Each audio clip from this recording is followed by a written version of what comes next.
વાવ-થરાદ જિલ્લાના મોરીખા ગામના યુવકના મોતના મામલે થરાદ કલેક્ટર કચેરી ખાતે ચાલી રહેલા ધરણા આજે ચોથા દિવસે પણ યથાવત રહ્યા હતા।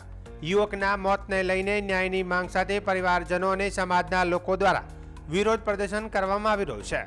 આજે સમગ્ર દિવસ દરમિયાન પ્રદર્શનકારીઓને પોલીસ તંત્ર વચ્ચે 2 થી 3 વખત બેઠક યોજાઈ હતી, પરંતુ તમામ બેઠકોમાં કોઈ ચોક્કસ નિર્ણય ન આવતા વાટાઘાટો નિષ્ફળ રહી હતી।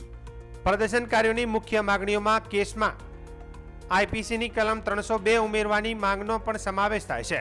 જો કે પોલીસ તરફથી 302ની કલમ ઉમેરવા અંગે કોઈ ચોક્કસ ખાતરી ન મળતા બેઠકમાં સહમતિ બની શકી નહોતી। વાટાઘાટો નિષ્ફળ રહેતા પરિવારજનો અને સમાજના લોકોમાં પોલીસ તંત્ર સામે ભારે રોષ જોવા મળ્યો હતો।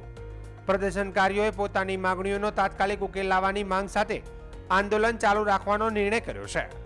ચોથા દિવસના અંતે પણ થરાદ કલેક્ટર કચેરી ખાતે ધરણા યથાવત રહ્યા હતા। પ્રદર્શનકારીઓએ સ્પષ્ટ કહ્યું છે કે આવતીકાલે પણ ધરણા ચાલુ રહેશે। હવે પોલીસ અને વહીવટી તંત્ર દ્વારા પ્રદર્શનકારીઓની માંગણીઓ અંગે શું નિર્ણય લેવામાં આવે છે અને મામલો કઈ દિશામાં આગળ વધે છે, જે હવે જોવું રહ્યું।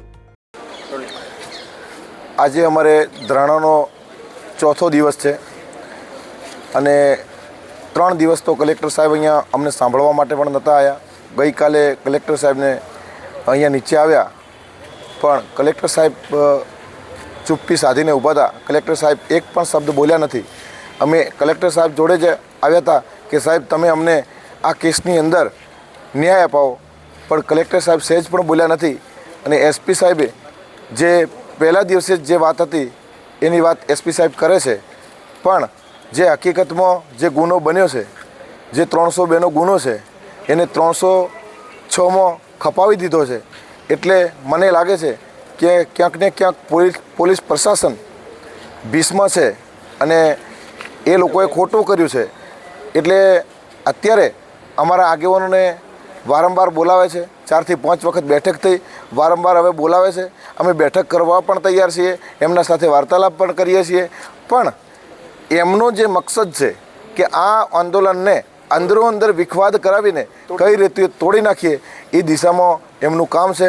અમને ન્યાય અપાવવા માટેનું કોઈ કામ છે નહીં, પણ અમે છતાંય હમણાં થોડી વાર પહેલાં બેઠક કરી અને એમને કીધું છે કે જો હજુ તમે 2 કલાક સુધી તમારા ઉપરું અધિકારીને અને તમારે જે પણ જ્યાં પૂછવાનું હોય પૂછી અને તમે અમને કહેશો અને અમને આ 302 એડ કરાવશો અને અમને ન્યાય અપાવશો તો અમે કદાચ અહીંયા ધરણા ઉપરથી ઘરે જઈ શકશું। બાકી તમે જો અમારી માગ સ્વીકારશો નહીં તો અમારા ધરણા આજે પણ યથાવત છે અને આવતીકાલે પણ અમારા ધરણા ચાલુ છે। અધિકારીઓ સાથે કેટલી બેઠકો હતી? પોલીસ અધિકારીઓ સાથે અમે લગભગ 3 થી 4 બેઠકો યોજી છે। આજે ધરણાનો ચોથો દિવસ છે। જે ન્યાયની માંગ સાથે અમે બધા લોકો સમાજના દલિત સમાજના લોકો બેઠા છીએ।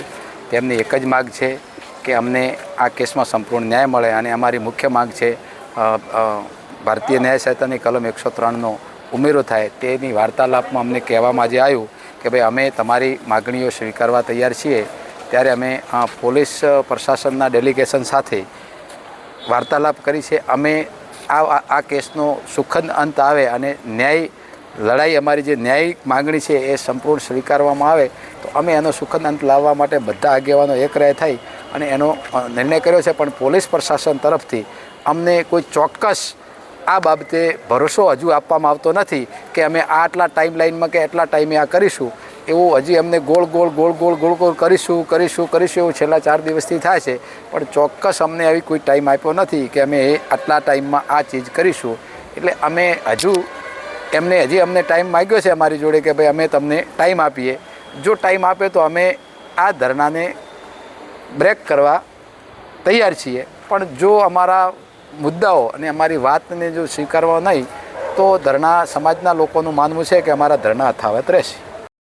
છે કે આ કેસમાં અમારી મૂળ માગણી પ્રથમ દાડે 103ની હતી, એના પછી એફઆઈઆર કરી તો 103ની હતી ને આજે અમારી માગણી 103ની છે। 17 તારીખે અમારી માગણી આ હતી, 3 તારીખે અમારી માગણી આ હતી, 13 તારીખે 13/6 માગણી આ હતી ને 17/11/8 માગણી આ હતી, 20/7 અમારી માગણી આ હતી કે અમારા કેસમાં 103નો ઉમેરો થાય એવી માગણી છે। તો સરકાર અને પોલીસ પ્રશાસન આમાં વહેલી તકે આનો ઉકેલ લાવી અને આ કેસનો સુખદ સમાધાન પોલીસ ધારે તો લાવી શકે છે।